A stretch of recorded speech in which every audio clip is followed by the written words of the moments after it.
Natla. Prav.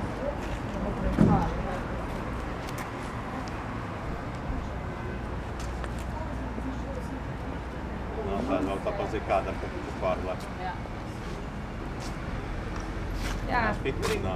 Boste vsi snemali, če ne zmanjka baterije. Nekaj una dekalca. Saj je prim, zdaj rek, da ne. Ja, jema, dej.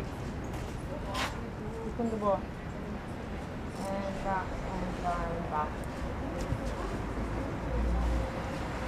Še kužija imamo. Ni to? Še kužija. Dobar dan. Po to, da ste se odločili šele danes vložiti parlamentarno proceduro novelo, glede na to, da ste podpise zbrali že 2 dni nazaj. Ja, štejejo tisti podpisi, ki so v naših rokah in smo pač rabili 2 dni, da smo podpise iz cele Slovenije zbrali, dobili, prešteli in pač to vzame nek čas. Kako komentirate, da je Nova Slovenija vložila enak predlog? Nam gre za to, da se rešitve, ki jih predlagamo, čim prej uzakonijo, da se čim prej sprejmejo. Jaz verjamem, da se bomo lahko z Novo Slovenijo dogovorili, da bosta oba dva predloga zakonov obravnavana sočasno skupaj.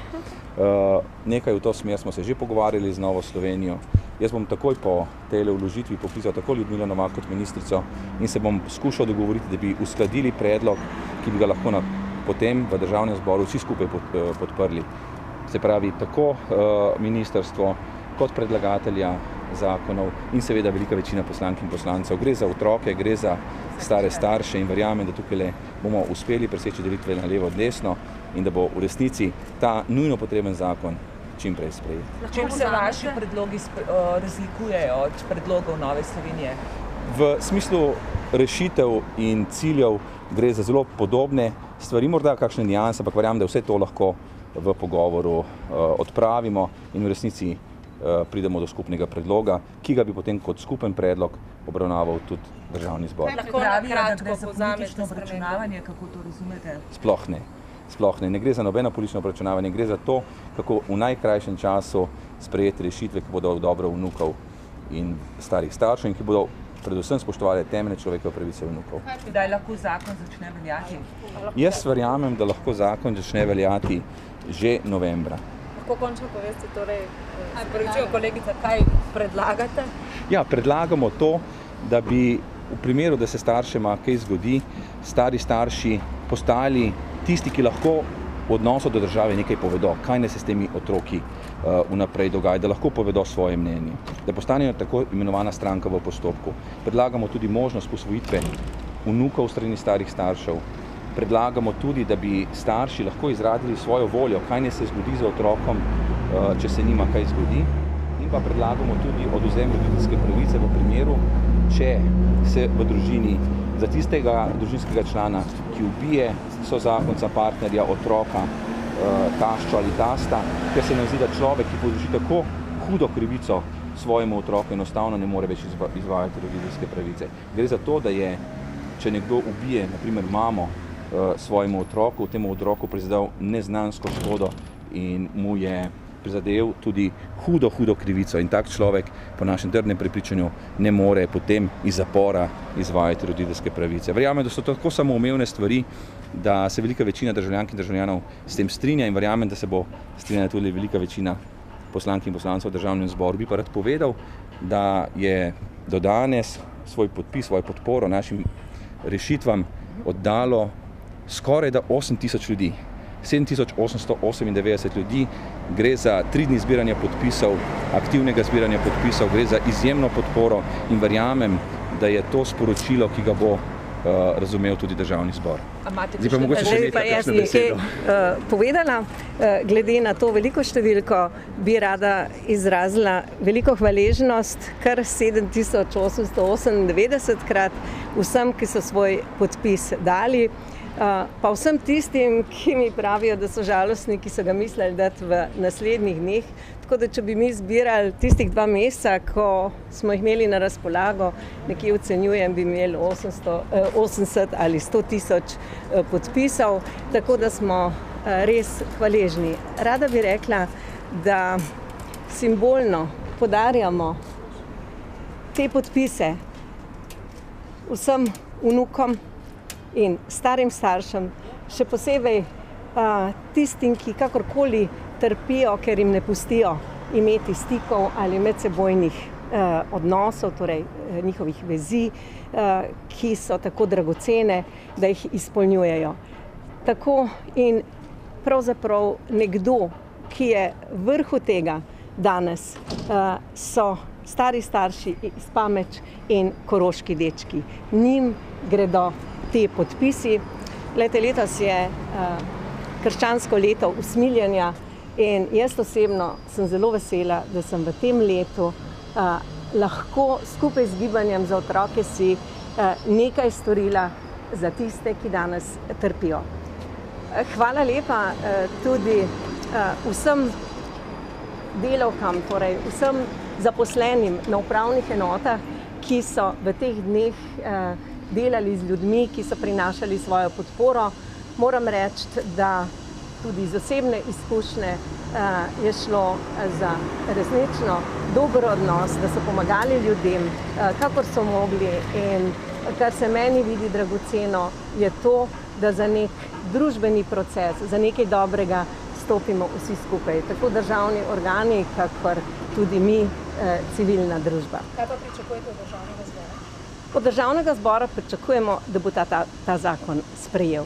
Glejte, rekla sem že enkrat, da so otroci in družina tisto, kar predstavlja našo družbo. Tako kot imamo telo, imamo tudi dve roki, ampak telo je pomembno. Roki pa morata služiti tako leva kot desna temu telesu v njegovo dobro.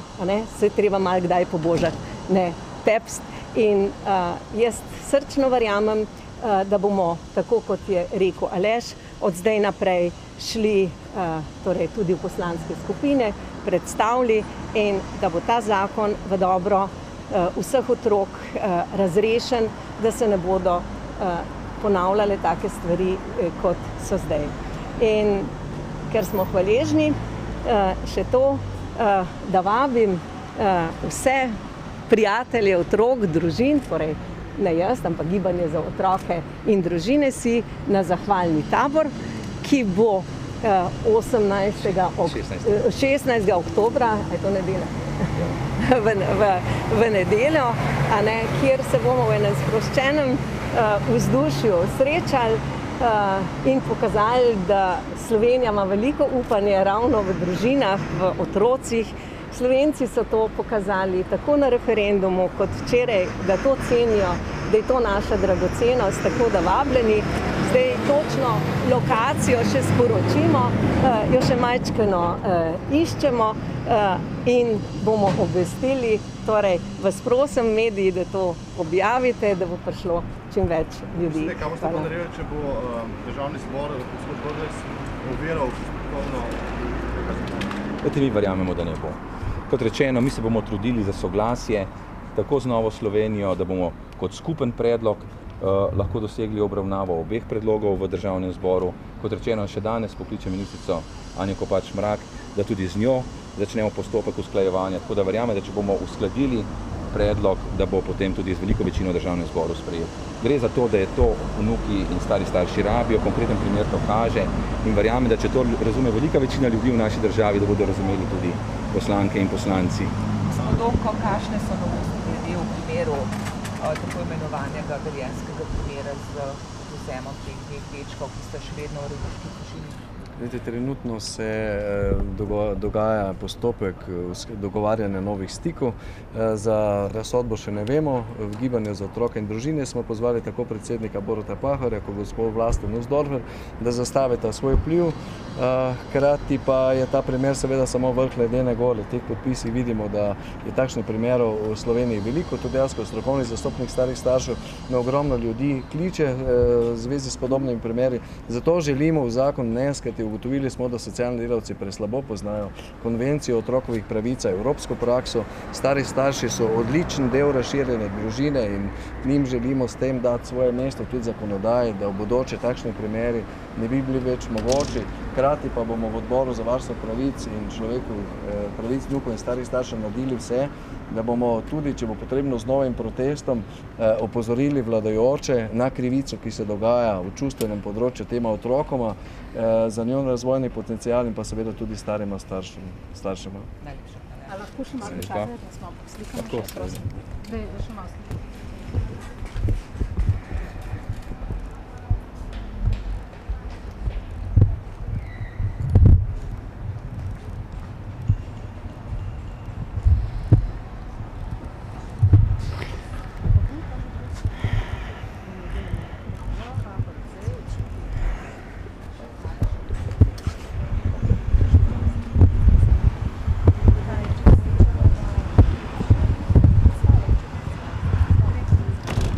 Tisti fotografi pa snemalci, ki boste